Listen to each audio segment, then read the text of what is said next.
perkenalkan, nama saya Dora Renova, SAB MSI. Saya sebagai dosen pembimbing untuk program kegiatan magang dan kewirausahaan Merdeka Belajar Kampus Merdeka. Di sini saya akan menjelaskan kepada mahasiswa yang mengikuti program MBKM dan proses bimbingan untuk mahasiswa yang mengikuti program MBKM. Dan kebetulan saya sebagai sekretaris prodi di ilmu administrasi bisnis, ketika anak-anak menginginkan mengikuti program MBKM, saya akan benar-benar menyeleksi ataukah mulai dari usaha yang mereka jalani udah layak atau belum,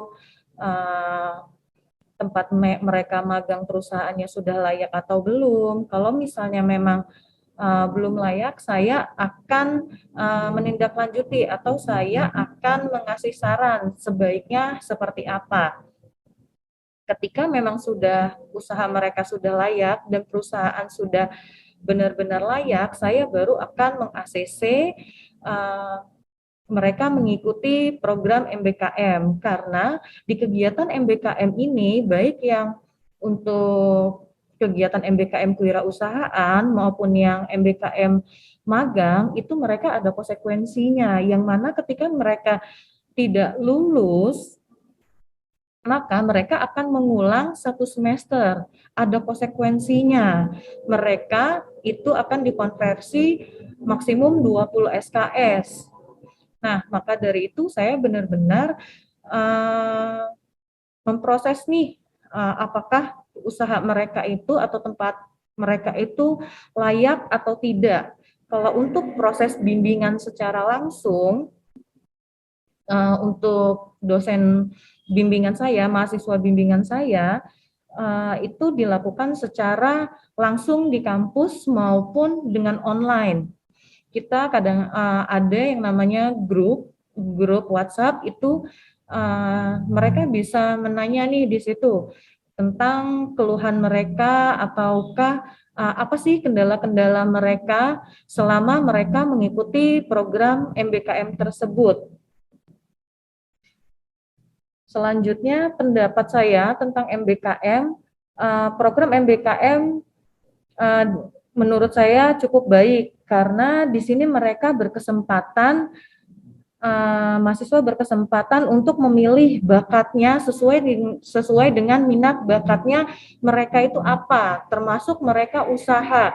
Apakah mereka mau usaha di bidang barang atau produk ataupun jasa, sesuai dengan keinginan mereka tanpa ada paksaan satupun dari pihak prodi maupun dari dosen pembimbing lapangan. Kami dari prodi hanya mengarahkan saja atau apakah usahanya tersebut ataukah itu layak atau tidak.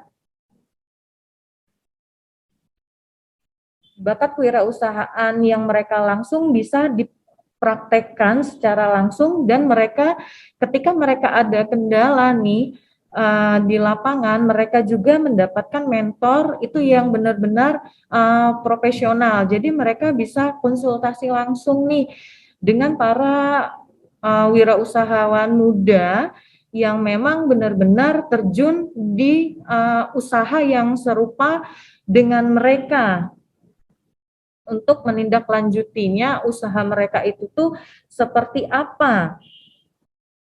Mahasiswa dapat bimbingan secara langsung bagaimana usahanya dan bisa mengatasi ketika ada hambatan ataupun tantangan. Jadi para mahasiswa dapat pengalaman di luar kampus untuk menyalurkan minat bakat mereka. Jadi yang selama ini mereka hanya duduk diam di kampus yang hanya mendengarkan materi dari dosen, tapi ini mereka bisa berbagi ilmu dan pengalaman itu di luar yang jauh lebih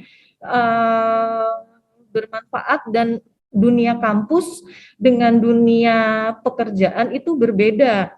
Jadi menurut saya MBKM ini bagus banget ya, karena di sini mereka ini punya pengalaman kerja yang benar-benar bekerja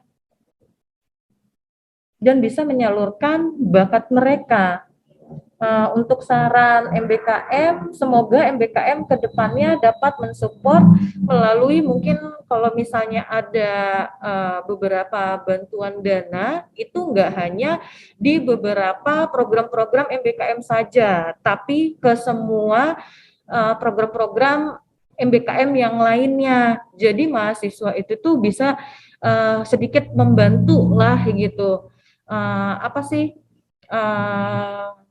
Tentang keuangan mahasiswa dalam kegiatan MBKM yang lainnya.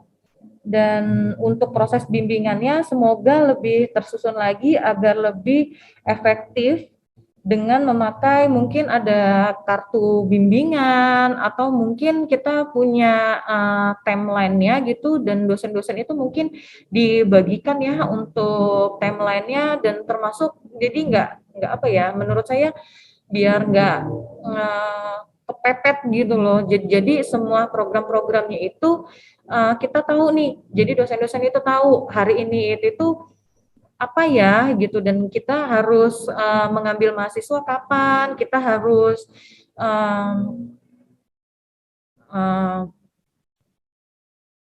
harus misalnya pendadaran kapan gitu. Jadi semuanya itu tuh mungkin terstruktur ya.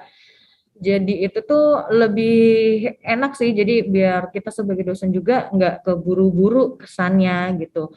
Oke, mungkin sekian dari saya. Apabila ada salah-salah kata, saya ucapkan mohon maaf, dan kepada Allah saya mohon ampun, dan saya akhiri wabillahi taufik walhidayah. Wassalamualaikum warahmatullahi wabarakatuh.